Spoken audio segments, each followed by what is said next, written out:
What's going on? Welcome to KZ1023's Community Beat, a new podcast hosted by myself, Ross Martinez. Each episode, we take a deep dive look into members of our community, the accomplishments, the trauma, the mentors, all of it. I hope this brings light to all the great things going on in our community. Yes, at times it may be difficult to hear, and some episodes will have some spicy language, but please don't be deterred. There's so much beauty in our stories. All right, let's get to KZ's Community Beat. Thank you for listening. I'm not trying to belittle you or down you or make anybody feel any kind of way. I'm just trying to get a chuckle. Yeah. Get a lot. Laughter is one of the best medicines other than sex, bro. What's going on? Welcome into another episode of KZ1023's Community Beat. I am your host, Ross Martinez. This week, Eddy P is my guest. Break down who Eddy P is for me. To break down who I am or what I do or whatever, I could put it that way. I've been in the same amazing relationship with the beautiful Emma Bailey Parker. Mm-hmm. My wife's a nurse. And she's like a genius, man. And I'm telling you about her because if it wasn't for her, I definitely wouldn't be who I am. And other women and people in my life as well. But I'm only saying that to say the life I have and who I am and what I get to be is because my wife allows me to be who I get to be for us. She props you up. Absolutely. Because a woman, according to what the word tells us, and I mean, the Bible, people confused about what that is, it says it's a helpmate. Once your mother, you off the bosom of your mother, then the woman that takes that place is your wife. Yeah. And that's just what it is. And if people don't believe in God and the Bible, okay, so be it. That's their thing. They deal with that and when it's time is said and done. But I'm saying because of her, I am who I am because it was a time, man, like I lost my mom 20 years ago, man. My dad just, peace and blessings. Man. My dad he been gone like my biological father, who I get my namesake from, he been gone 8 years now. So I'm just saying that to say, like you were saying, losses and stuff. Trust and believe, man. My brother was murdered 8 years ago. My stepdad, dad, and brother was all died in the same year. Like literally months apart, like boom, boom, Traumatic boom. Year. And you talking about, like, this is 2014. Yeah. And you talking about, like, because of who Ed Parker is and who I was becoming, it's like, I haven't had the greatest relationship with all my kids. You know what I'm saying? Ain't no reason to try to sugarcoat and act like I'm something that I ain't. The guy I am now ain't who I was 25 years ago. Of course not. You know what I'm saying? And if I am, something wrong. You know what I mean? Something seriously wrong. You know what they say, slow motion better than no motion. Absolutely. Yeah. And so I'm saying this, like I said, to the wife thing. I always give credit to my wife. My wife just turned 54 yesterday. So her 54 years young, man. She's 5 years older than me, so it's crazy because we always joke around. I say I was hanging with the fellas when she was 5 years old. Hey, with that said, welcome into another episode of KZ1023's Community Beats. I'm Ross Martinez. Thank you so much for tuning in. Alongside of me this episode is Ed Parker. We've been talking off the mic. You got a lot going on. Comedian, you do security detail, XYZ. We're going to get into all this. All right. But the main thing with the KZ Community Beat is we are taking a therapeutic session in a way of people in the community that are doing things. Where you come from, wherever you go, whatever going on, there's a story behind it. Yes, and I want to get to know it. So you've dealt with a lot of trauma, as we were just talking about right now. Man, I mean, like I said, like the loss of loved ones and stuff. I thank God that my granny passed prior to COVID because she was going through, she was 84, 85, if I'm not mistaken. I think it was 2019. And it's a family history of mental illness, man. You know what I mean? And that's a serious thing. And this is the thing, man. And you say take the gloves off in the black community. Yeah, please do. Come in the black community, and anybody that knows I'm talking about this, when we have issues of special needs people or people that have like some real darkness and stuff, we tend to throw that stuff in the closet. I don't know if that's the right term or whatever it is. Yeah, it's like we got this. It's our family would take care of it. But then when that person gets out of the closet, I don't know if that's the term. Yeah, when it come out, then people are like, oh, wait a minute, you supposed to do this, and why you let them do this? And it's a blame game. Yeah. When it's like, dude, we could have went and got therapeutic sessions for this a long time ago. It's a lot of grown kids right now that got that 12-year-old in them that was abused that's still like freaked out about every little thing, and it's like handling love. Absolutely, they don't even get it, man. Because you afraid to get on the couch to talk to a white person. They got black therapists too. Yeah. That's the funny thing, because the first time I went to therapy, it was with the older white lady. That's the one that they had available, and it was very hard for me to even come to terms with her understanding certain cultural aspects of my struggle. Absolutely. As a Mexican man, there's certain things that I just inherently, you'll know. Yeah. As a black man, you have similarities into how the world views you. Yes, sir. So I remember I went to a white lady, then a black dude, and then I finally landed on an older Mexican man. Gotcha. And he understood the struggle. Absolutely. And he got the nuances of things. And it's dope that I'm now starting to meet and interact with community members of minorities and that are actively focusing on mental health. Right. And so what are ways you focus on mental health in yourself? I'm going to tell you, man, what I do, because I am a comedian and all that, dude. I have a weird sense of humor I make light of things and make fun of it, man, because if you can laugh at yourself, then don't bother you when someone else does. You know what I mean? That's my whole thing on it. It's like if you say, oh, like as a kid, I talked a lot. I was talking. And my uncle, the one who taught me martial arts, Grandmaster Dexter Parker, we'll get into that part in the session in a bit. But he said, I got to teach this kid how to fight because if I don't, he talk a lot of mess. Smart man. Yeah, buddy. And not even a way like that. I was the type of person where my stepdad, even if we didn't have homework or stuff after school, he made us to read the dictionaries. He made us read encyclopedias. And as a kid, dude, you know, that's like, dude, I'm ready to go outside, play with my friends. But he made us read. And I thank God for it now because, dude, this stuff on Jeopardy, I'll be like, how the heck did I know that? You know what I mean? Yeah, because it's that from reading. Like, reading is important, man. Education and all that. Everybody want to say, nowadays you got these influencers and everything else with social media. I get it. I respect it. They getting their grind on. But we come from an era where you had to put in the work to get it. Nowadays, people get instant success because of accidents or mistakes or just some silly little moment, and it's like, boom, and it's more power to it. You know what I'm saying? It's just, it's hard for people like me, because I'm almost 50, you know what I'm saying, to see someone do things like that when it's like, wow, we had that back then. But then when you think about it, who knows? It could have cost you a lot more issues for having those things. You know what I mean? Different era. But answer your question like you was asking, how I deal with drama and death and just bad things. Life. In general, man, I make light of it and make fun of it, man. It's easier that way. Yeah, there's a time where you got to take those serious moments and really cry, let that crap out. Because if you don't, I'm from an era once again where men wasn't allowed to cry. Boys, get up, you little sissy. You know what I mean? That's how I was, man. I had military background, family members, law enforcement, all that. These dudes was tough as nails. So wasn't that boo-hoo? Ain't no emotions. Man, they call you something, you know, I ain't going to say nothing because you know how I ain't going to use those terms. But, you know, you got made fun of. And so if you couldn't stand on your own and do what you had to do, then you was always that person. Oh, there go the crybaby, there go the mama's boy and stuff like that. So you had to live with that until you realize and finally figure out who am I, what am I going to do, and how am I going to be different. And I just always the one that made people laugh all the time. I was always the guy that... Now, let me ask you this, man. Did you find it detrimental having to handle your own mental health while also in the dating world? Oh, dude. Because we see that a lot in men. And you know what? That's a great question because the thing is this. You have to find someone that's compatible with your crazy. You know what I mean? That's it, man. That's it. You gotta be like, we all got baggage. Oh, dude, everybody. No one's coming in the game with or without something from their past. That's inhumanly possible. You know what I'm saying? And maybe you have less than the other person, but also you can't make their pain less than your pain because a person's pain is their pain. You know what I'm saying? If that makes sense. If that makes sense. That's a great point. Because how do you, if you're going through your own stuff, right? You have to address that. But at the same time, when you're also involved with somebody, they're also going through things. And excuse me, the balancing of that, this is my self-identity, this is our identity, and this is our trauma with our own individual trauma. So think what a chick always tell you. My ex did this, and my ex did that. You know what I'm saying? And you be like, so don't do that because you remind me of him. Like, whoa, wait a minute. you said, talking about him. I dated him. You said the guy punched you in the face. I ain't never did nothing like that. But the things you said is reminding me that you might try to do it. I'm like, oh, hold on, baby. You got me messed up. Yeah. So you're dealing with that. Then you, as a guy, where the woman be like, you share some darkness with her that happened in your past, and then they use it as a weapon against you. Oh, you're supposed to be a man, and blah, blah, blah. Whoa, wait a minute. You know what I'm saying? So dealing with those things, man, you have to, I'm telling you, man, my number one thing was if I was going to date anybody, you had to believe in God.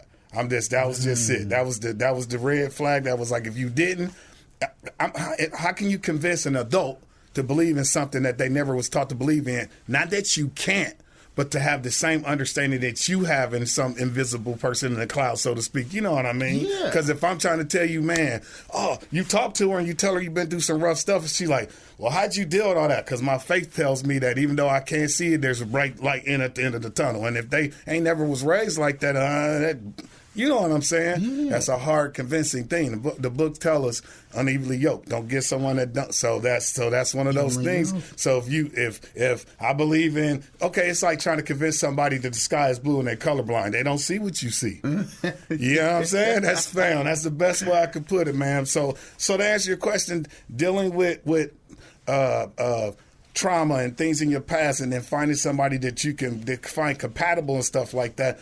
It's not easy, man. And today, everybody influenced by social media. That's why I thank God I've been with the same woman almost 20 years, man. 20 years now? Yeah. You ain't see that nowadays. No, heck no, man. You barely see somebody. I was just looking out like, quote, memes, but they have memes like 90s and the 80s or 80s, 90s, and how people courted in like the first date type stuff. We know what they doing now. Oh, no. You know, yeah. It's hello. Right.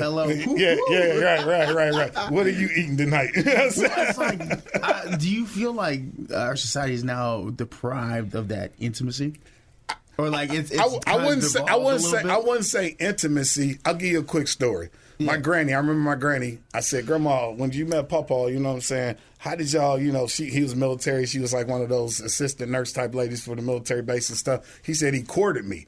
And I'm like, court? She said, yeah, with slow gin. Slow gin? Yeah, it's gin you sip real slow, because if you don't, because it was like the guy have a flask and hey, you're a nice looking lady, can I take you out for, something eating? He took a little swig and that's what they did.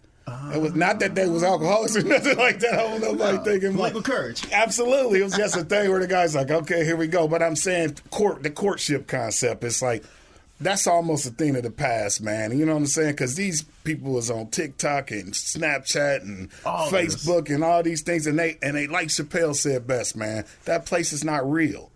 Think about it. You even if you do or do, I got Facebook. I done looked at the history of when they always pop up and say, you've been on Facebook for 10 years. You've been on Facebook each time, right? And they show stuff from when you first started. The person that I first post stuff compared to now, I got gray hairs in my beard and stuff, and I don't look the same. I gain weight and everything, but everything that's consistent about me is I mainly post about birthdays and positive energy. I never got on there like when friends of mine, because I'm in the martial arts world, friends will put something on there. Oh, did you see the UFC fight? And then they'll have a bunch of people bad mouthing, talking crazy about the other fighter. I don't condone that stuff, man. You surround yourself with positivity. It's a part of the universe of fighting. Of course, you're going to have your favorite fighter, and if the guy loses, the other guy's a scumbag, because that's how you feel about the other guy. You don't want your guy to lose. That's what it is, but it's just people get so caught up in the bad of everything. Like they say, the process of grieving. The first part of grieving is blame. Someone's going to get the blame. And it might not be you, but it might be another person. But the thing is, and I tell you this, and anybody that know me to hear this and know, I always say, what's the you factor in every situation in your life? And the you factor is this. What did you do or didn't do that caused this to happen? Because you could easily say, well, the guy cussed me out and I just punched him in the face. Yeah, he did, but did it take that? Couldn't you just cuss him back? Or just say, you know what, I'm sorry you feel this way. I didn't cause this. Peace be with you. And you side-eye them while you walk away just in case. Just in case. So it's taking ownership of the situation. You have to, man. Because we all have a little something in every situation. We have to, man. You could have been too nice to somebody. That's a possibility. You lend somebody some money, and then you say, hey, man, I need this back at such date. That date come, they only got half of it. Yeah. So then you just like, yo, man, what's up? Why didn't you have all my money? And then you can go one way or the other. Then it could be a learning example of, okay, then I know not to lend this person money ever again. But the concept is, don't be mad at a person doing what they do, that they always do and always done. They weren't responsible with their own money in the first place, so you had to lend them money. Always expect people to be people. That's it. If we all trust, what they say, trust half of what you hear and none of what you see or some foolishness like that. I don't know how to quote. I'll be messing quotes up, man. But I'm saying that I don't believe in that type of stuff. It's a you factor in everything that you do in this universe, man. So how about this? What do you think about this? There's 5 people you meet in your life, in your journey, that have deep impact on you. Do you believe that to be an accurate statement? That and even deeper than that, it's like that circle concept I was talking about earlier when we was offline, off air. The circle thing is your inner circle. It's so many people that's in your inner circle, the outer circle, and then the universe. You know what I'm saying? And that's kind of along with that 5 people, the 5 most influential people in your life. hands down, some people would say, oh, well, God, because that's their mindset because of their faith and religion and stuff. Okay, cool. You're supposed to have a personal relationship with God. That's the thing people don't understand. It's like, yeah, we have ourselves as, we believe in faith and Christianity or some things like that as an insurance policy. You know, you don't really check on your policy, but from time to time they remind you, right, it's good. In case. Just in case. But really, that should be more of a, this is what it is. Every day I wake up. And sometimes I forget to pray and thank God for what the things, but I try to make it a habit of going back and say, I did this or I did that. Please, God, forgive me. You know what I'm saying? I know I could have said this different. I could have had a kinder word or a nicer gesture or something like that. Because once again, accountability. Once you understand who you are and what you are, no one can sway that. So back to those 5 influential people, whoever those people are in your life, they should be people that's going to help uplift you to push you to be a better person. And that might change over a period of time. It might be these 5, then it might be another 5. You know what I'm saying? As time progresses. Yeah. So, and like I said, one of the ones, and hands down, everybody know this that know me, is my uncle, Grandmaster Dexter Parker, the one who taught me martial arts. He started training me when I was 4 years old, man. Been in the art. I'll be 50 in 2024. I'll be 49 this coming February. 46 years of life. I've been in the martial arts, man. It's not a time I don't remember not being in the art, man. And the thing is, I've been blessed to travel the world, man. I've been out of the country. I've competed in places where people talk all this rah-rah about, you know, I'm a fighter and blah, blah. Okay, I believe it. But when you're in Thailand, those cats fight for food, not for fame. It's a different mindset, man. It's a different starvation. It's a different mindset. So if they lose, it's like they failing their family and a lot of other people instead of just themselves. And so, yeah, it's different, man. It's a different mindset. You go to the motherland and see how they. It's so many things. I mean, dude, we're gonna have to do this again. Trust me, because it's gonna be. We got time, but I've been finding in all these conversations that I dig deep enough to dig deeper. Absolutely, but I feel like that's the relationship I'm starting to have with God and all this. Sir. So let me ask you this, Eddie. You were a local kid, born and raised, right? Absolutely. So your grandfather is one of the 5, for sure. Absolutely, but this the thing though. He's an influence because of that, but he's no longer here. And the crazy part about it is I never met him.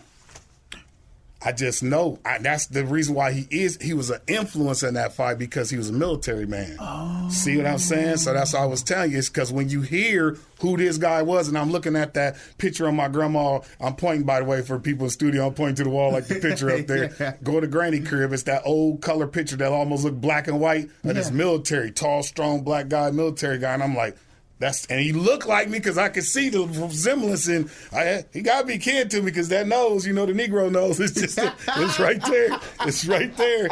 So yeah, so my grandpa, George Parker, and so it's one of them things where I look up there and I'm like, they telling me this guy was some great war hero from Korean War and World War II, and it's just like, I never met him. He passed, if I'm not mistaken, I don't want to say the wrong dates, but right prior to me being born. I think my mom was pregnant with me or something like that. So it's like one of those things where when you know those people and understand those people and who they were for the family and the sacrifices and stuff they made, that's a lot to live up to, man. And as a kid, you don't know nothing but what you was taught. So if I knew my granddad was military and my dad was military and uncles was military, of course that's what I want to do because I want to be a hero like them. You know what I'm saying? And it wasn't a black thing because you don't know black or white until ignorant people start putting those quotes into your brain. You know what I mean? If you got a white kid, black kid, Mexican kid, Asian kid in a sandbox, they all going to be kids until somebody say, what are those kids playing with each other for? You're supposed to be with your own kind. If you tell that's the foolishness that we deal with in society. Can you pinpoint when that happened in your life where it transitioned from you just living to you understanding that, oh, you're a black kid?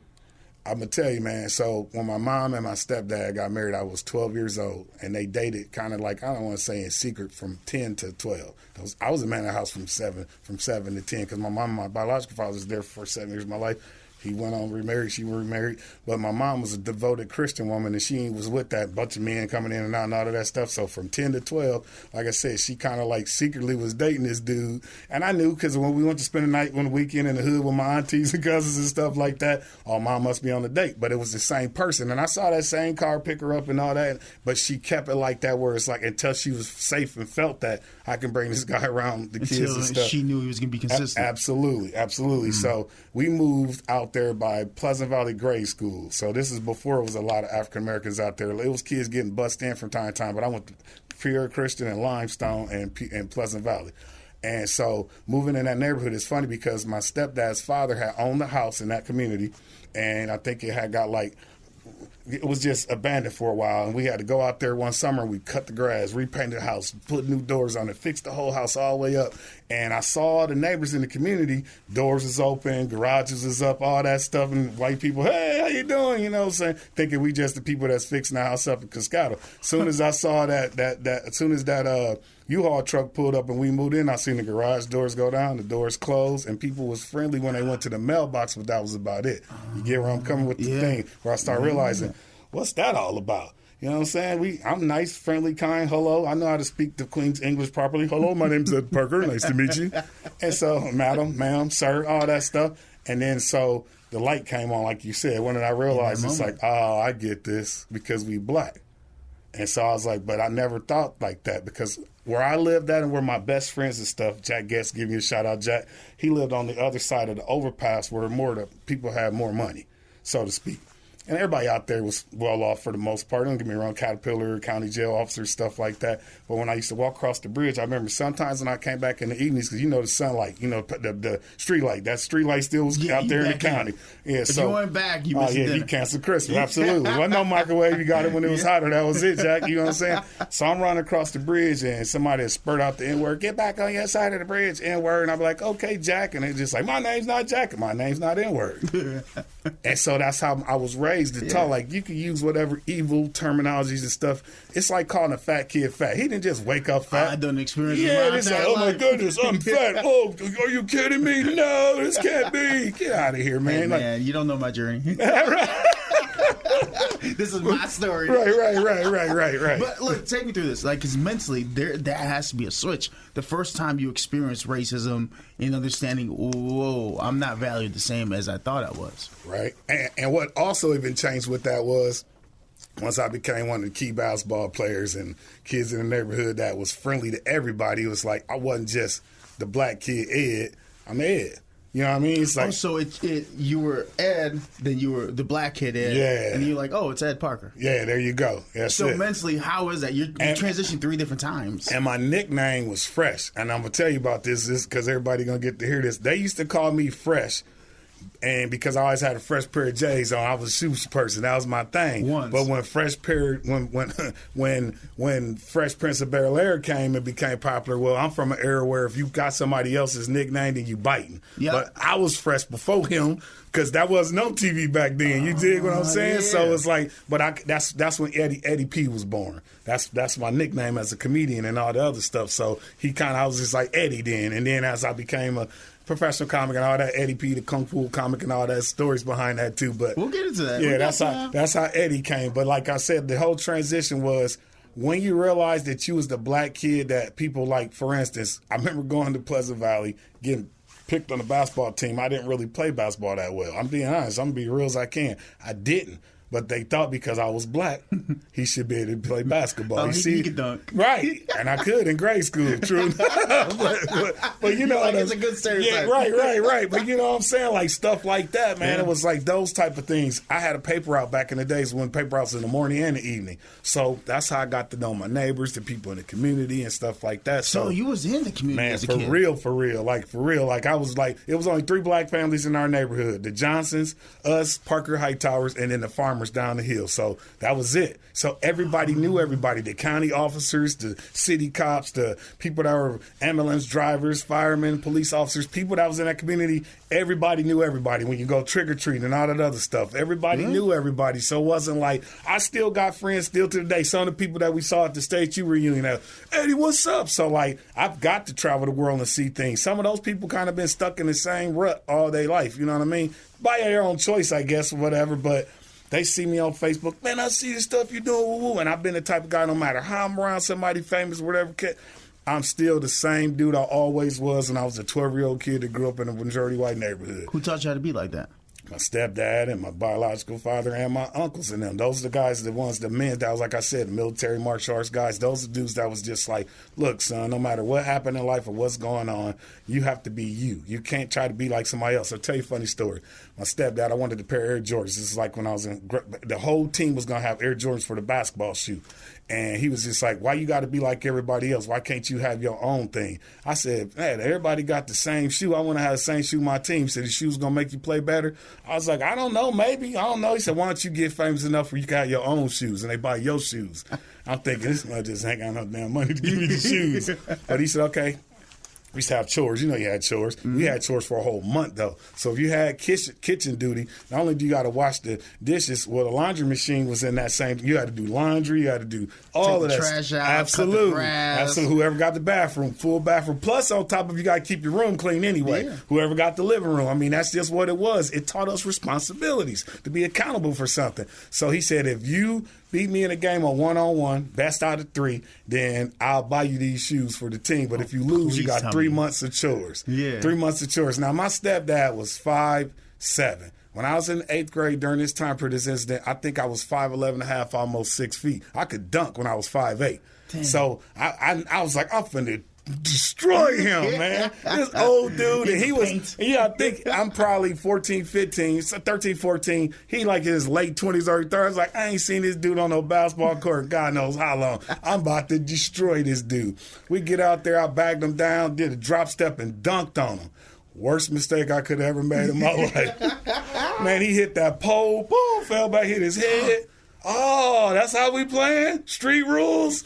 Man, the rest of the game, he bagged me down, did so many fancy moves, juked the heck out of me. Elbow. Shooting, man. I scored that 1 point, then scored another point the rest of the games, man. He destroyed. Every time he slapped my hand like that, no blood, no foul. Ain't that street rules? I'm like, he destroyed me, man. Yeah. Destroyed me. And what did that teach you? So the story. So fast forward, first game of the season, everything. You know, I got my same old school shoes from last year. Everybody else on the team got the team shoes. He showed up to the game.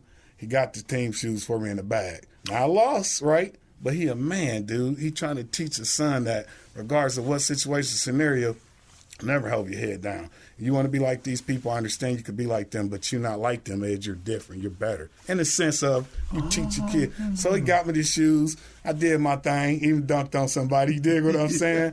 And it was one of them things where I kind of like realized, understood that like in life, man, life is what you make it. You know what I'm saying? That's on my quote on my Facebook page, a whole bunch of other stuff.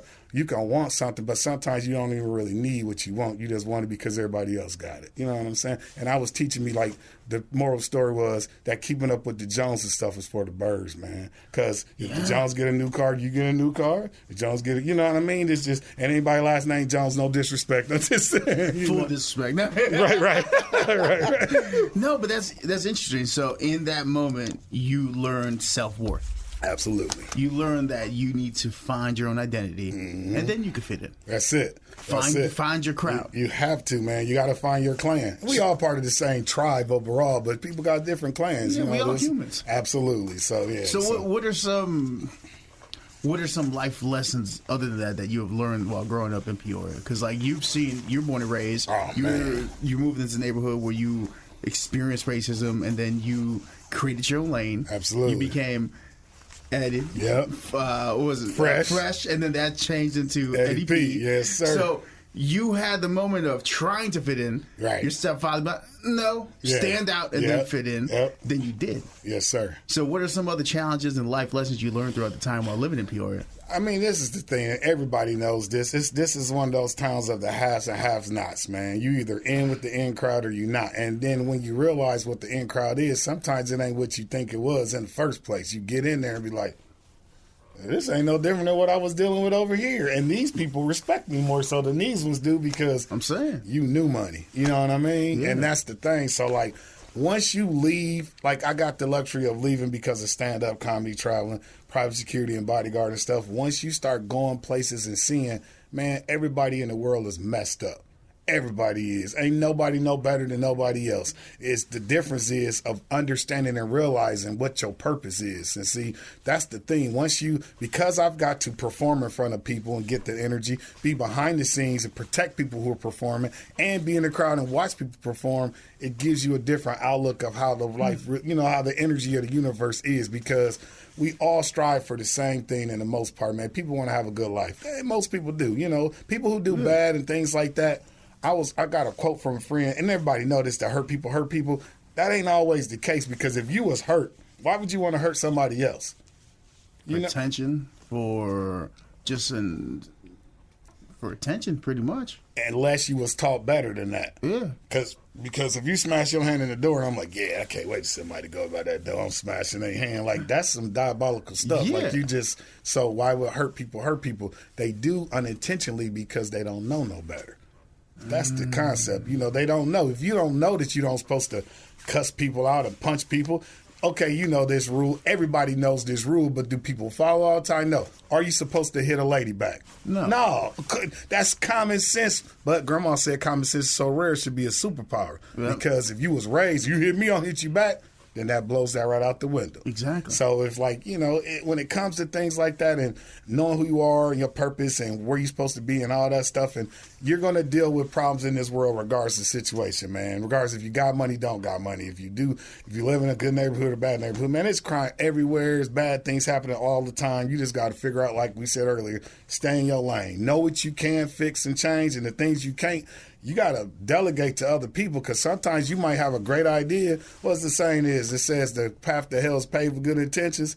You got good intentions to do something, but it turn around backfire on you because the people who try to help be like, I don't need you. Okay, then fine. You go right ahead and do you. So we talking blessings. We talking the journey, the road. You're a stand-up comic. Yeah. Did you always feel the inclination to go down the way of telling jokes? How did you get there? So this is what happened. Even in school, man, in grade school, one of my best friends, Jeff Tupper, he was at the reunion too. So he had he gonna kick my butt for telling. If I remember correctly, he had a bit of a speech impediment, or sometimes he couldn't enunciate some words correctly. And once I told you, I learned how to talk and read earlier because of my stepdad making us read. So yeah, and I mess up stuff too. I ain't gonna act like I don't, but because of who I was and being Mr. Ha Ha Funny Man, you know how back in the days you used to read out loud, and he used to sit in front of me or behind me, one of the two. So if he was behind me, like whoever behind you is the next reader. So more or less, when I knew he would have an issue with certain reading or something like that, I would make fun of the situation so he wouldn't get made fun of, because that's my boy. Put the spotlight on you. Absolutely. It's like, but even though it got me in trouble in detentions, he'd be reading. I'd be like, ladies and gentlemen, we are gathered here today to read about Mr. Abraham Lincoln. You around to your reverend band. And I'm just doing, and the teacher be like, Mr. Parker, let's keep it to the text, keep it to the text. It is in the text, right here in black and white. The pages is white, the words is black, just like me. And they crying, man, and he just like, that's my dude. I don't want my dude to look a certain way because of, you dig what I'm saying? And that's where was that instilled onto you by somebody else, or did you just feel like, I got to watch out for me and mine? I just think that's always been my go-to. Like, no matter what the situation, my dad told me if you make a man laugh, it's a less chance of him punching you in the face. You did? Because if you laughing at me, you laughing, having a good laugh. You ain't think about punching me. Like, remember Bush? No. What? This dude's stupid. Come here and do this dude. Dumb as heck. So if I made you laugh, it let your guard down. Instead of you being like, man, I'm finna butt. And then on top of it, I was skilled with the art too, so they really didn't want to do that, because then they're gonna really be a joke. It's gonna be a joke. When it comes to humor, right? They say all comics, it comes from some trauma. It comes from something. Now you finna dig. You ready to dig? I worked you up, buddy, real quick. Ready to dig. But where does that come from? Because that's your defensive nature, right? So even though my stepfather was a great man and all that stuff, he was a functioning alcoholic.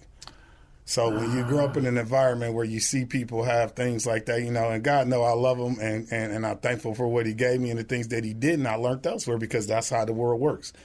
And it was times where it's drama in the household, you know what I'm saying? Not no really physically abusive, but verbal, man. And I'm going to tell you, sometimes people don't get it. If you get called dummy and you can't, and somebody talk down to you because you make a mistake and they just go from 0 to 100, that could be very critical, man, on your thought process and how you feel about yourself. Self-identity. Self-esteem and things, right. So the same person who built me up tore me down sometimes. So it's kind of like, this don't make no damn sense. The duality of it is very intriguing. It is, and that's kind of where I think, because of me, once again, who I was and how I dealt with stuff like that, I just always made light of things and laugh, man. I just try to make people laugh, because I feel like if I can laugh this often, I'll be all right. I'll get through it. I got through other things, and that's kind of where my it's deeper than that, but I'm saying that's where that. And also, being a African American kid growing up in a majority white neighborhood, we didn't have what other people had. You know what I'm saying? My mom and them always tell me, if you want stuff in life, Ed, you got to work for it. And it was kind of one of them scenarios where it's like, we didn't always have money to do extra things. We had enough to sustain us. You dig what I'm saying? And my mom always said, you might not have the best of things, but make the best of the things you have. So that's where, and then now, man, bro, I could write a book and they're going to do a movie about me eventually, trust me. Yeah, all these life lessons so far, you're finding your own self-identity. And then while you accept yourself, you allow others to accept you for who you are. Absolutely. And you navigate that journey here and there with humor to bring brevity to a messed up situation in life. Right. So with your comedy, do you find yourself also doing that, trying to fill people's cup with joy? You got to, man, because that's like, my granny always told me kindness is his own reward. So that concept, like I said earlier about that, who better to give to receive, you're like, bro, I like to get things too. Well, when you give of yourself and give of yourself wholeheartedly, and it's a good thing, no matter where I go or where I'm at, I'm shining, man. And that's God. That ain't really me, but I'm just a vessel that's carrying the good. But when you come and bring good, people look forward to that, man. My grandpa and them used to say, and my uncle and them, I remember him quote this and quote that your reputation should precede you. And I was like, hell, that's supposed to mean, like, if you knew I was coming to interview with you and you knew who I am, you're like, oh, I'm finna have a good time. I'm at Eddy finna come up here, have me cracking up, tell me some silly stuff. Might get teary-eyed for a moment, but all in all, I know he gonna make me laugh because that's what Eddy P do. That's what it is. So when you know that what I am or who I am or what I bring to the table, then you look forward to that. And that's just what it's about, man. Like, it's not easy, man. I try to tell people and anybody who listening to this and got to realize that if you're in a hard spot in your life and stuff like that, laughing ain't fixing everything, but it can fix those things. Like they say, laughter don't add years to your life, but it adds life to your years. There you go. It's true because a year ago today, man, I was working Ace Hardware, GameStop, auto parts delivery. I lost my identity because I lost this career for 3 years because of COVID. Man. Now that I'm back in it, I'm doing the most. I'm doing the extra. Have you ever had that moment where you lost something you're very passionate about? My mom. Like when my mom passed, that was because, look, I'm going to tell you, what was it? She passed in 2002. I got my first big break in comedy, man, like in 2004. Like I got to go on the road. 2 years later. Yeah, and it was, but I drank myself down there to death, man. Like for real, I was getting like to that. 2 dude, years? I was like, I had so much happen. I got a DUI.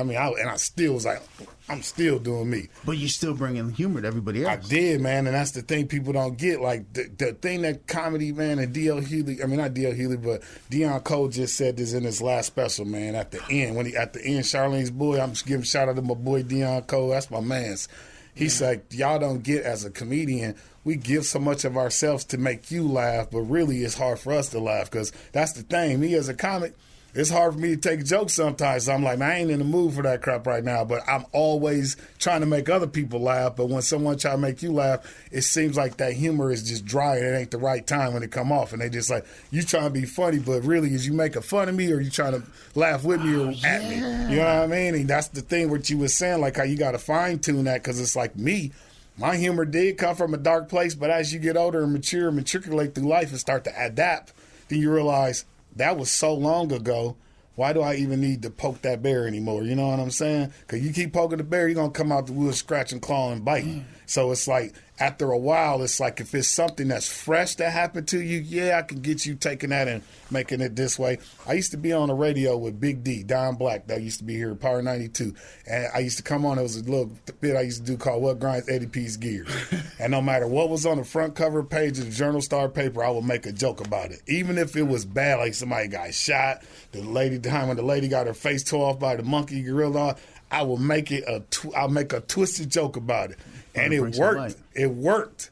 But the thing was, I lost as many fans as I gained because people were like, that ain't funny. I'm not making fun of the lady and what happened. I'm making fun of the situation. So you take the thing as just like, look at it from this perspective. And then that's when they like, oh, okay, I get it. And that's what we do, man. We take. See, that's intriguing, though, because we're now in an age, do you feel where stand-up comedy is kind of not a dying art form, but it's a restricted art form? On the level where, okay, we have the First Amendment that tells us we have the freedom of speech. Mm-hmm. I think I told you this joke before. If I knew someone that looked like you because you're Hispanic, my friend. If I throw matos for life, Holmes.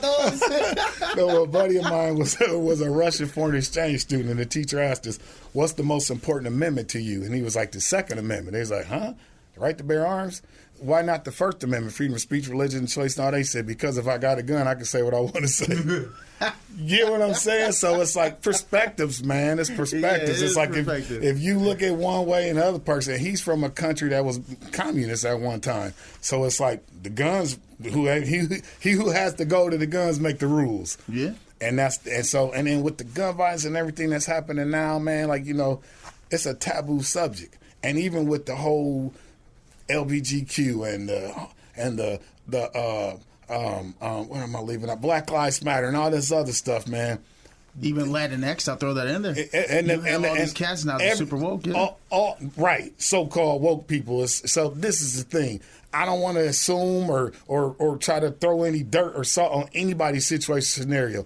It's things I've seen in life where I'm like, we should have been talking about this. Why are you just now making it a thing where people are finally getting together and saying, oh, because they make money off of all this stuff, man. Mm-hmm. I'm not saying that's just what it is, but I'm saying if you pay attention to the scenarios and the situations and stuff, you notice that this happened, and all of a sudden you got these black preachers and these people and all these people showing up, and it's just like, but what about prior to this when we supposed to have been together as people anyway? White, black, Chinese, Asian, don't make a difference, man. We all part of the one race, the human race. We all have our differences and similarities. We all have good, bad, and ugly in our lives. And some of the ugly is uglier than others. But once again, like I said earlier, your pain, I can't count your pain no worse or less than mine. Yeah. Because if I say, oh, I was riding a bike when I was a kid, I fell down, skipped up my legs. You could have did the same thing. But maybe, you know what I'm saying, you fell on grass and got a little dirt on you. I fell on concrete. We both fell and got hurt. So I can't say your hurt was less or more than mine, depending on how you was raised to deal with pain. But so you it's learn like, different lessons. That's it, man. It's like the similar situation, perspectives, right? Different lessons. That's it, and so that with all this stuff that's happening right now, and then answer your question back with the comedy thing. Yeah, it's a fine line that you're supposed to not cross or do cross, but people cross that line all the time anyway. Think about what you say in private compared to what you say when you're being professional. Oh yeah, that's like saying the group chat. Like, if the group chat got exposed, it's a whole different thing. Yeah, you're like, wait, this how you feel about my uncle, man? Well, screw you too, Jackwad, you know what I mean? So it's like, that's always, and you be like, oh, dang, I sent the text to the wrong person. Uh-oh. You know what I'm saying? Hey, cuz, you know I didn't mean to say that, man. Yeah, you did. It was a fraudulent slip, but you meant to say this. Now, Eddie, let me ask you this question, man. In regards to comedy, what do you find beautiful about the art form of comic? Or being a comic, doing stand-up, just finding humor in life? So, because that's what I do anyway, I take the crazy stuff and try to twist it, flip it and stuff. It is the last free form of expressing oneself without a bunch of unnecessary bullcrap. Even though it's bullcrap there, but it's like I said, the poke and bear theory. If you poke the bear, then expect the bear to come out one of these times eventually, because that's what's going to happen. And those bears is those woke people, LBG people, and anybody that's anti whatever that you saying, you could take something somebody saying, misconstrue the mess out of it easily. I could tell a joke where it's like, okay, so it's a joke about a kid going down the street, and he got a lawnmower, and he comes up to the Catholic church, and he sees the preacher. He said, hey, man, you got something that we could trade, or do you want to buy this? Because, you know, I'm just trying to make some extra money for the summer. He said, well, son, congregation been kind of low and tithing offering ain't what it used to be, but come back to the shed with me. Now, automatically, if I say it's a Catholic joke, preacher, shed. People are, oh, where is he going with this? You saw me put my head up like right. Whoa. But we know because of what's been told to us and what people actually experience that's a thing. Like, oh, what are you talking about? So he goes to the shed. He says, son, I got this bike. Why don't we trade this bike? He said, okay, fine. Let me take her to spin around the block. Go ahead. He flies around the block, come back. Bike making all type of squeaky noises and all type of. He said, sir, I don't think it has any more speed left in. He said, wait, son, wait a second. He goes in his road, pull out an oil can, squirt a little bit on the tires, on the chain stuff. Kid rides back around the corner, flies back around. You know, you do the thing with the tire. He said, yeah, let's do the trade. This is great. The bike does still have speed. He said, wait a minute now. You did a couple of loops around the block, and every time you did, I was trying to get this lawnmower to crank over. I just couldn't get it to start. He said, how do you get it to start? So I forgot to tell you, sir. You got to use swear words to get it to start. So, whoa, wait a minute. I'm a man of the cloth. I don't speak like that. And it's been such a long time, I wouldn't know to say anyway. He said, pull on the string long enough, you'll remember. It's all about the story, man, the journey. How you tell it. Delivery, man, is everything. If I'm in front of a bunch of Catholic people, they're going to fall out their seats. Because when I hit the look, hey, it ain't that type of thing, it's this thing. If it's a majority black crowd, they definitely going to be like, yeah, you know what they be doing. It's like, it's like it's the nuances of your crowd. To what it is. It's all about talking to somebody and letting them understand. Like Chappelle said, I don't say mean things to be mean. I say mean things because it's funny. And it's all about perspective, man. You might think something funny. You might be like, that's disgusting. Why would you say something like that? Or if you were holier than thou, well, I'm a man of Christ and you. Come on, dudes. You wasn't born super Christian. Yeah. You know what I mean? We all got our little Absolutely. And if you was, then okay, I didn't mean to offend you. My bad. Let me think of something else to tell you. So you just got to know who you're talking to. And hopefully they understand that. I'm not trying to belittle you or down you or make anybody feel any kind of way. I'm just trying to get a chuckle. Yeah. Get a lot. Laughter is one of the best medicines other than sex, bro. You do what I'm saying? Straight up, food, man. The third one, absolutely. Right? Hell yeah. Oh, you get fed in all yeah, buddy. Yeah, and if you have a little food and a little good sex, man, you gonna laugh when you done. Like, yeah, baby, that was good. What's on the TV? You just don't want her to laugh during the sex. That would be wild, though, man. Be like, what was that? What was that? Now, let me ask you, who are some comics growing up? I mean, of course, we got Richard Pryor. Absolutely. I mean, hands down. His birthday just passed. Absolutely. I put a big post up about that on the book. So out of my Mount Rushmore of comedy, hands down, Richard Pryor going to be on there. George Carlin is my man. George Carlin was my man. That's my man. He took such surreal commentary on a whole nother level. I got to put D.L. Hughley because he the first Hollywood connection I had that's been cool with me since, man, back in 2004. I'm Smart cat, too. Still got on a whole nother level. Smart cat. And then if I'm going to go black, white again, last but not least, I got to give love to my man. It's a guy lately that I just kind of like got real deep with. I mean, of course, Steve Martin and Chevy Chase and all those dudes, but I think it's Neil Brennan or whatever, the guy that's the co-writer for Chappelle's show. Now, not to take Chappelle and none of them out of there because those are more modern day superheroes. Of course, Chappelle, and if I had to have multiple people I'll put on there, but like old school, like I said, that Brennan kid, that dude, he a whole nother level, man. I've been listening to his stuff lately, like, dude, a genius, man. He a weirdo genius, man, straight up, man. But yeah, so. But you got to be in comedy. You got to have that weird perspective. Oh, absolutely. You got to find your own lane, as your stepfather told you. Stand out. Yeah, that's it. And then you'll be accepted. And that's, well, sometimes you don't even get accepted because the thing is they want to put you in a category. Everybody want to put you in a category, Everybody man. do. They want to put you in. Sometimes when you get out of that's what you say, yeah. I guess you're right. They do eventually learn to accept you because, you know what I'm saying, that just kind of how it comes with the territory. Well, some will, some won't. Let's put it that way. Well, yeah. I mean, if someone wants to put you in a category, that's them mirroring their own insecurities. Like, oh, if I did that, this is how I would be looked at. But it's not you. You coming in to get some brevity, some lightheartedness. Now, it's interesting that you brought up Deion Cole because I was watching the special, right? I was watching. But at the end, there was a very surreal moment. Man. And it ties back to your story. Yeah. We can cut it if you don't want to get too serious. That's cool. But he talked about how losing a parent changes you completely. It do, man. And like I said, when my we're mom, all going to get there one day. It's something that I'm fearing. And I had it way early in life because I was in my 20s when my mom passed. My mom been gone 20 years ago. I'm 48 right now, so I would have been like 28, I guess. I was just either turning or something. My birthday in February, I think she passed in April or... It was like around Easter time because it was the last Easter I had with her, and I just got my first little special and stuff. I went to BT Come to the Stage and a couple other. Was it the one in Chicago? Zany's Notes and Jokes? Something, man. I went to one of the. I was finally finna get like some televised stuff where I'm like, yeah, I'm making it. I'm doing my thing. And it's funny because my ex-wife and all my kids and all that was at the Easter get together with my granny, and my mom made us all take a picture together. And I was like, yeah, I was on that still. I was still on that. And she's like, no. And I didn't know that was the last time I was going to celebrate with her. You know what I'm saying? So God working mysterious ways. Dude, always, man. So we got together and everything. And I remember I had this routine called FUCK. Now, each letter of the word, I break it down and tell you, like, why the word is an acronym, an adjective, a verb, and all that stuff, and noun. It's all those things and above. So, like, if you stuck in the woods, you'd be like, man, where the am I? You know, it's like it's a whole routine. And I never say the word, but you know what I mean because I end the sentence. And then at the end, I said, well, if y'all don't laugh, I really don't give a... And then someone in the crowd will always say it back. Like, yeah, what he said. I didn't say it. He said it. It was hilarious. But my grandma and it's Easter, dude.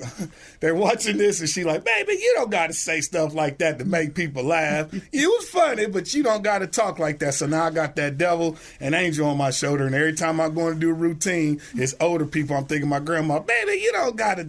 So I had to pull back. And that's those things, man, like stuff like that where with my mom being gone, man, I drank prior to that because me drinking before I went on stage was like the thing that kind of settled me, got me kind of where I mentally was like. Then my brother and a couple other people was like, oh, you don't got to be drinking like that because I used to get toe up. And then I get up there halfway, forget my routine because people think I'm joking, but I was drunk. You know what I'm saying? You're just free flowing. Yeah. So it's just like, and I started watching some of the headliners and the big dogs. And I used to notice they didn't drink until after the show. Yeah, because people want to bring them drinks up in the middle of the set and all that other stuff. And if you on a roll, they're gonna be like, "Hey, get up another one, get up another one." And then eventually, when I started to go out and travel other places, my drinking choice was Long Island iced tea. You had two of them, you can cancel Christmas. You know what I'm saying? It's over. You ain't making it to the New Year's party. So when they bring me the second one, I told the guy, make it only Coke, because it looked like Coke anyway. And I'm sipping on it slowly and making it seem like, whoo, that was a good one, but it's just Coke. And I had to play it off because that was part of a bit where I was like, I'm acting like I'm getting sloshy. Like, man, what was I talking about? And someone in the crowd was like, man, you was saying big boob white girls. I'm like, yeah, that chicken that one time. And, you got my attention. Yeah. And your girl got some of those. And they be like, oh, right on, bro. And it's stuff like that, man, playing off the crowd and stuff. So when my mom left us, she had a hysterectomy. And then 2 weeks later, she passed from a pulmonary embolism, a blood clot. So I remember talking to my mom on the phone on a Wednesday, and the thing that really messed with me the most about this, and like I said, we can go there. So everybody got to see my mom see her before she passed but me. She was in Chicago the last 10 years of her life. So she was in the hospital. I remember talking to her on the phone, and I was like, Mom, I'm going to take this weekend off. I'm going to come up. She said, I'm okay, baby. You don't got to take no time off. Everything will be fine. I'll heal up a few days. When you get your next off day, come see me. That's the last conversation I had with her. So it was a pleasant one. I said, people do something, you don't burn that hospital down. You know what I mean? That's where my mind went. And I was just kind of like, and then when I got the phone call, my first cousin / brother, that's how we grew up, Cornell Parker, he called me and he don't cry. This dude tough as nails. He been through, you name it, man. He actually got locked up for a while. And that's kind of what changed me. It made me kind of change my thinking and stuff. But it was like, again, one of those perspective things where it's like, he was gone, but when he came home, he was like a different dude. You know what I'm saying? He joined the Nation of Islam. You know what I'm saying? He had a whole different perspective of how he looked at life. Mixed it up. Absolutely. And we was raised Christian, so it ain't nothing against that. I understand the concepts and principles and the ideologies of what it is, and more power to him. He a better man because of what he did. Good. So he called me, and he the one that called me and said, man, you need to get over to grandma's house. Mom passed. It's his auntie, because his mom and my mom is sisters. And so he said, and I said, what? And I kind of paused, and I'm listening to what he's saying. He started crying. I was like, I thought something was wrong with our grandma. And I ran outside. I never forget this, where I was standing at the time. It was one of those benches, wooden benches, and I threw that mud in the backyard, splintered to a million pieces. And I got in the car. I was furious. Throw it out of my grandma's. Everybody boo-hooing. We got to go to Chicago because that's where she was at. Got up there, and it didn't seem real until they pulled her body out of that thing. And I looked at my sisters and them breaking down, and they falling all over the place and boo-hooing. I didn't cry, man, at all. It was like, you just internalize it all. Yep. Like I always do everything else. And then it wasn't time to make no jokes. None of that was in my mind. I was just like, the darkest, saddest, worst possible case scenario in your life, losing your loved one, a person that the person you love the most, the person that birthed you completely. Absolutely. So then, when we was at the funeral, because my daughter that's 27 now, she was a little girl. So 20 years ago, she was like 5, 6, 7 years old. I remember she had a gold ring that was a P for Parker. She took it off. She came over to me. I was boo-hooing because it hit me at the funeral like everything, man. My uncle came over to me. I start confessing stuff that I'm out that time that girl's house. She was in the house. I'm just, my uncle like, hey, she knew these things. It ain't that she didn't know. He kind of patted me on the shoulder. My daughter came up. She said, Daddy, can I put this ring in Grandma's casket? And she put it on her hand. And I looked down. I kissed her, picked her up. I wanted to sit down. And then it was just like everything kind of got quiet. You know what I'm saying? Everybody's doing the music and all the stuff they do and stuff for the funeral. And I started realizing, like, dang, this is real. Yeah. And I was, first time I lost somebody like that close to me that is just like, it didn't. Mom was only 45, man. And it's just like from that point on, as I start to progress in life and things start happening, I started thinking like, damn, am I going to die young? You know what I mean? That's the type of stuff that start to kick in your brain. So your perspective is now evolving. Yeah, buddy. So take me through that moment. Like you had one train of thought, right? Yep. Right before your miles passed. Yep. You have this entire image of the world. The way you view it, your humor is probably going to change as you transition into this new mindset. You're going through your trauma. You're trying to figure out your self-identity now as you lost someone that was very pivotal to it. Yeah. Like when I lost my grandma, man, I was drinking, I was smoking, I was doing it all. I was trying to find a way to repair something that you can't. Nah, you can't. So how does your mindset change through all this, man? First, like I said, the first 2 major years, I was drinking my butt off. We even got DUI, like I said, in 2004. It was 2 years. I still was drinking and didn't care. You know what I'm saying? And you still on stage, too? Still on stage, doing my thing, getting tore from the floor up. And I'm like, got that I don't give a F mentality because I'm like, not that I was a gangster like that, but I'm like, I was just like, your mama jokes wasn't funny no more. You know what I'm saying? Your heart got harder. Yeah, buddy. It was like that. And then all of a sudden, I was at my lowest of lows. I got tore up one time, man, and my brother and them took pictures of me, like, passed out in the bathroom in my drawers, you know what I'm saying, just like on some, because I was just mad at the world. I didn't give a care type stuff, you know what I'm saying? And then it became a reality that you tripping, dude. You a martial artist. You done discipline your body, mind, and spirit to be one of the baddest humans on this planet, and this is what you going to do because your mom gone? And so then the God factor kicked in, or my faith and stuff and that stuff, and I was just like, yeah, this ain't right. You know this ain't right. You need to knock it off. Is that when you stopped drinking before a show? And then that's when I shut that all down. He was like, because I noticed how I didn't cuss on stage. I do every once in a while, but I mean, I cut all that stuff out. I start changing it and making it more about, I need to tell stories to let people understand that we all go through trials, tribulations in life. And these are the stories I grew up hearing and these things that I remember and understood. And this is what's going to make people understand who Ed Parker is. And I didn't get that because for me being a bodyguard for famous people and being a security officer and all that, I serve the community all the time. So the town knows me, but a lot of people know me as the ha-ha funny man. They don't know the guy that'll drop kick you in the middle of next week. They know Eddy P. Absolutely. So they don't know Ed Parker. No, at all. And then when they see Officer Parker and they like, wait a minute, man, you a bad dude. I'm like, thank you, peace be with you. Watch your mouth. That's Yes, sir. So I think so far we've been understanding who Eddy P is. Absolutely. So what's something you want the community to know about Ed Parker? That believe in God and lock your doors, like my grandma always said, because everybody don't believe in God. Oh, my man. But like, on a serious note, right? You're an individual. You're a man who's been through trauma. Yes, sir. You've lost a very important person to who you are, essentially. You found your way past out of the trauma. You worked through it. You found God. When it's all said and done, what do you want people to know of Ed Parker? Like, what do you really want them to just know? As a security officer for this town and somebody that's connected with law enforcement and a person that of color, because it is what it is, got to be 100 about that. I'm not white, so I'm not a Caucasian. You're not brown? No. No. I'm not mocha. You know. Well, I heard my name. No, right. So, no, but like you said, more on the serious side. I want the youth, definitely, because we have to pay it forward, man. You got to bless other people to be able to be blessed. And my faith is a very, very strong aspect of who I am, what I am. And I'm here to help, not hurt. And that's the hardest thing to try to convince kids that's been hurt most of their life, man. It is. And that's my take on it. That's what I want. And when people see me, I want them to know and feel protected. You know, feel and understand that I'm here to make sure you're safe, man. By all means necessary. You see me run, you better run with me. You know what I'm saying? But seriously, though, I'm here to help, not to hurt, man. Do you feel like you're giving that protection that you may have not had growing up?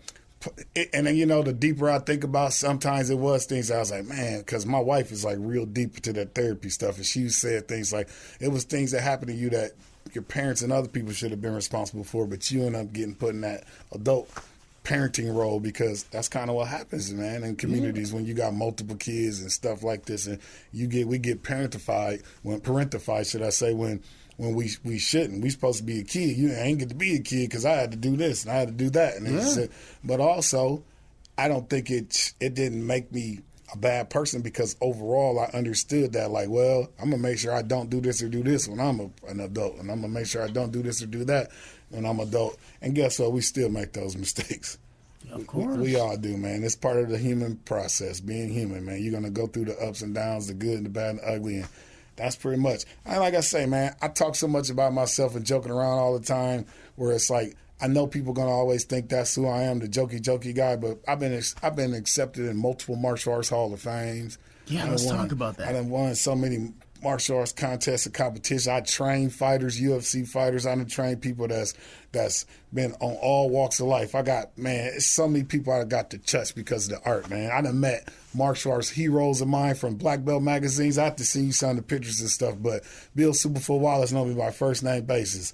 I done met Chuck Norris before. I done met Mr. Chuck Norris himself? Yeah. Look, Bill Superfoot Wallace is one of his instructors. He taught Elvis and a whole bunch of other guys. Like, yeah, really? Man. Yeah, Grandmaster Jim Thomas is one of the guys that's the founder of the U.S. Martial Arts Hall of Fame. I got my first induction in 2012 as a Hung Gar Kung Fu Master of the Year or something like that. And I mean, it changed my life, man. My uncle got inducted 5 years prior in 2007. That's the one Grandmaster Parker taught me. He's really not a talker. So what ended up happening was when he got his induction, I went and spoke for him. And I was like, man, this is something that's been a long time coming. My uncle, my uncle taught us out of a garage. He didn't teach us in no studio. He had studios where he taught and did stuff at the YMCA and stuff like that, and I was always one of his assistants and stuff, but he teaches at the Dream Center now, giving back to the youth and stuff like that. I got students from my school that's on the Netflix special, Cobra Kai. You was telling me that. Yeah, so my nephew Keith Campen been acting for the past 6-7 years. He's actually working on a project for Marvel right now. I need to talk to him. I met him and Titus Whitus. Absolutely. I met at the same time, so I got to bring Keith's him been on. doing private security bodyguard work for me for about 10, 15 years, man. We've been with everybody. You name it. All these rappers, these kids, G Herbo, ML Choppa, Chief Keef. All of them, dude. All these dudes, I done met them on the first hand. They call me Uncle Eddie. Everybody, that's kind of what my nickname is in the industry, the bodyguard industry. That's Uncle Eddie.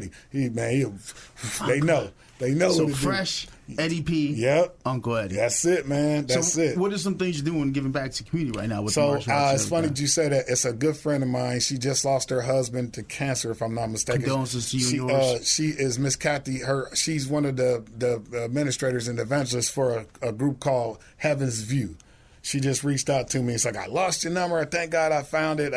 We got our annual Christmas party. Can you come and talk to the kids? We asked who y'all want for a guest speaker. The first person they said, bring Officer Parker back. I was just like, oh, cool. So I looked at the schedule and I said, I would love to come and speak to him and just kind of give him a rundown, because it's funny because my uncle Akbar Bryson has a program, New Millennium Program. It's called the Last Chance Program for high school and colleges. High school for people transitioning to college, and it's like kids that kind of got through some mischiefs and they got to get their final credits, and it's like a program they set up just for them to do this. And so I came and spoke, and a lot of times he like, don't wear a uniform or nothing, but have your badge on the necklace and tuck it, right? So I come in and he tell them who I am, I pull it out, and you can tell dudes like, yeah. He'd be like, nephew, tell him what you do. I said, man, I travel, do bodyguard work for people all over the United States. I say, who your favorite rapper? Kid be like, NBA Youngboy. I'd be like, I was just with him.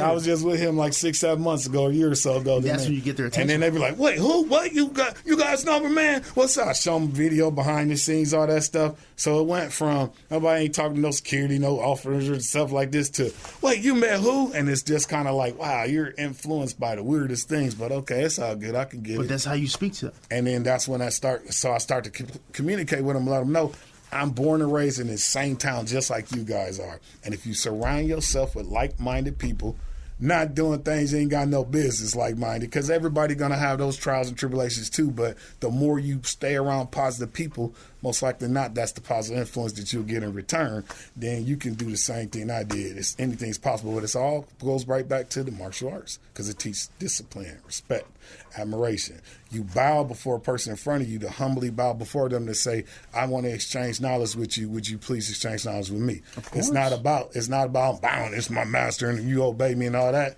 That's one part of it, because you show respect, because the word sensei means the one who did it before you. Sifu, that's the father instructor and stuff. That's the Chinese version. It's different instructors on different levels, where it just means this is a person who learned these things before you. And the saying goes as such: the master has failed more times than the beginner has even tried. This is true.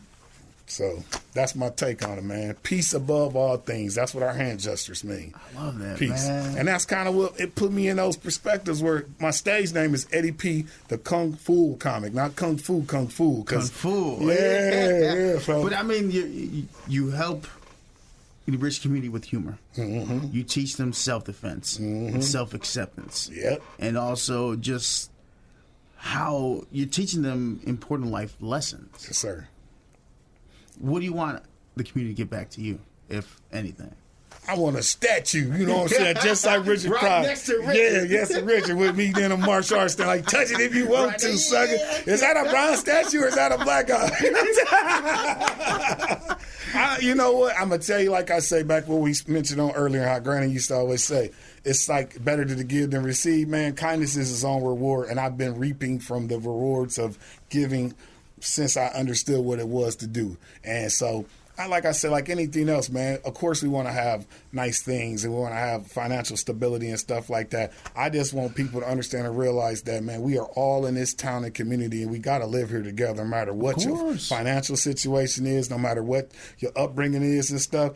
People don't get that, but like, even the kids that do bad or do good, it's going to affect you one way or another sooner or later, man. It all comes around. What they say, whatever is done in the dark, come out in the daylight. Of course, so I just want people to know and understand, for me, I'm going to do everything in my power to serve and to protect as often as much as I can and give as much as I can, because I start to realize now and understand, I say this quote a lot, energy and time is your currency when you get to my age. Energy and time is your currency.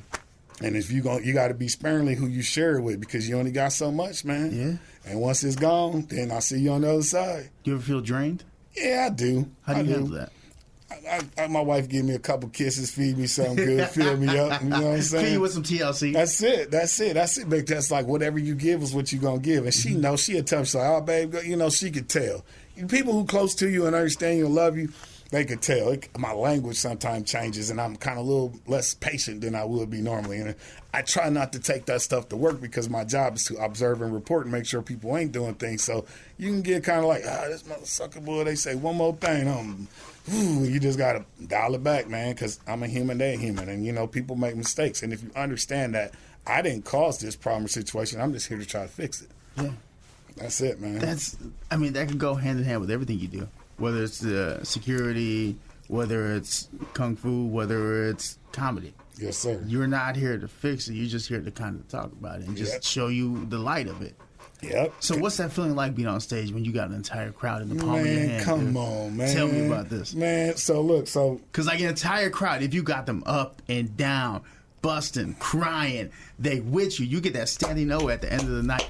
How's that feel? That's that thing, like I said, kindness is its own reward. When you give that energy and you get it back, man, that's like you know what I'm saying? 8th grade. Do you find it hard to come down after that?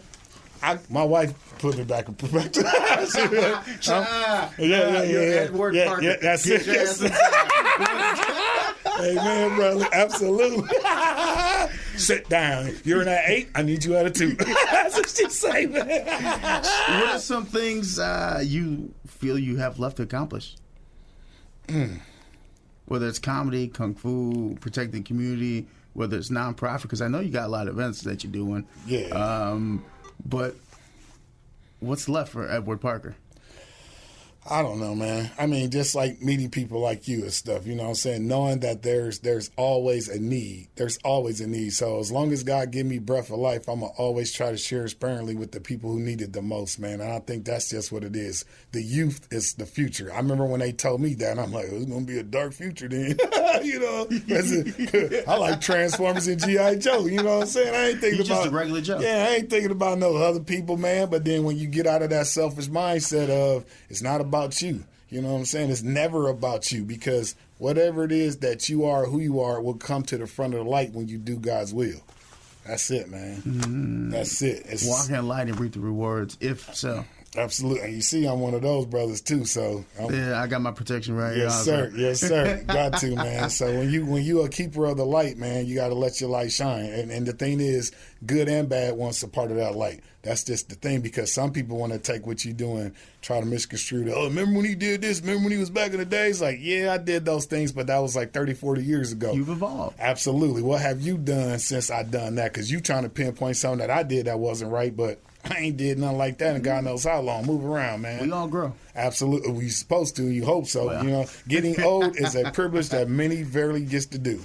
You heard that new Nas King's Disease 3? I think I heard once a man, twice a child. Yeah. Absolutely. Phenomenal song talking about how we've evolved, we change, and we regress at the end of the world. Yep. So as you're along this journey, put the most positivity as you can out and impact the community as best as possible. That's it, man. That's it. Yo, man. believe it or not, we've been here for like an hour and 20. What? That quick. Yeah. Oh. Every time this happens, I don't know why. Every episode, I look at the time, it's always like an hour 20, and I tell the same person the same thing. They're like, what? How? Why? But you know what, Ed, man, I appreciate you coming in, dude. I think we need to do this again, for sure. Before we head out, any last thing you want the community to know about you? I'm done talking about me, man. My wife gonna hear this and be like, that was very narcissistic or something. You know, I'm just kidding. It's not, because you know what? We're here to understand community members. This is the KZ Community Beat, where the spotlight's on people, but not just what you're doing. It's who you are. What made you who you are. You're a local kid that found success. Absolutely. And took the trauma, took the loss of a loved one, and found a way to repair his life and try to fill the cup of everybody else. That's true. That's not narcissistic. That's just the reality of life. You know I'm teasing. I just be listening to my goddess, because she be like, this memory. You reflect us. But you have a good soul to you. You can tell. You warm. Absolutely. From the minute I met you to now, it's all warm energy. Yes, sir. It's good personality. Yes, sir. That's because it's hot in here, too. I don't know what y'all got the temperature on. It's because I'm Mexican. I like it warm. That's it. Ain't nothing wrong with that. That's what's up. Before we head out, what do you think is a song that describes your journey so far? Man, I knew you was gonna ask that, and it's gonna probably rub some people the wrong way. But R. Kelly, I Believe I Could Fly. That will rub some people. Yeah. I didn't touch those people inappropriately. That was him. That was a bang of a track way before we found out what happened. Right. I like the music. I don't know about the man like that. That ain't my cousin, dog.